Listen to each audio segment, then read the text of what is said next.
Hello guys, welcome. So ಇವತ್ತು ಒಂದು awareness video ಮಾಡ್ತಾಯಿದ್ದೀನಿ. ಏನಂತಂದರೆ ಇವಾಗ ರೀಸೆಂಟ್ಲಿ ಇಂಡಿಯಾ ಮತ್ತು ಪಾಕಿಸ್ತಾನ ಮಧ್ಯೆ ವಾರ್ ನಡೀತಿದೆ. ಸೊ ಇವಾಗ already Indian air force, navy and Indian army ಎಲ್ಲರೂ ಆಲ್ಮೋಸ್ಟ್ ತುಂಬ ಡ್ಯಾಮೇಜ್ ಮಾಡಿದ್ದಾರೆ ಪಾಕಿಸ್ತಾನ್ಗೆ.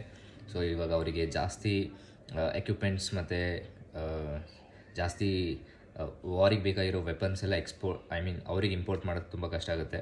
ಸೊ ಅದಕ್ಕೆ ಇವಾಗ ಅವರು ಬೇರೆ ಥರ ದಾರಿನ ನೋಡ್ತಾರೆ, like cyber attack. That is ನಮ್ಮ ಇಂಡಿಯನ್ಸ್ ಯೂಸ್ ಮಾಡೋ ಸಿಸ್ಟಮ್ಸ್ ಆ್ಯಂಡ್ ಮೊಬೈಲ್ ಇದನ್ನೆಲ್ಲ ಹ್ಯಾಕ್ ಮಾಡಿ ಅಲ್ಲಿಂದ ಡೇಟಾ ಕಲೆಕ್ಟ್ ಮಾಡಿಕೊಂಡು ಸೊ ಈ ಥರ ಇಂಡಿಯಾಗೆ ಡ್ಯಾಮೇಜ್ ಮಾಡೋಕ್ಕೆ ನೋಡ್ತಿರ್ತಾರೆ. ಸೊ ಅದಕ್ಕೆ ನೀವು ಯಾವುದೇ ಕಾರಣಕ್ಕೂ ಯಾವುದೇ ಥರದ ಅನ್ನೋನ್ ನಂಬರಿಂದ ಲಿಂಕ್, ಡಾಕ್ಯುಮೆಂಟ್ ಆರ್ ನಿಮಗೇನೋ ಲಾಟ್ರಿ ಹೊಡೆದಿದೆ ಆ ಥರ ಈ ಥರ ಮೆಸೇಜಸ್ ಬಂದರೆ, ಯಾವುದೇ ಥರ ಆ ಥರ ಬಂದರೂ ಕೂಡ ಅದನ್ನ ಅಟೆಂಡ್ ಮಾಡಬೇಡ್ರಿ.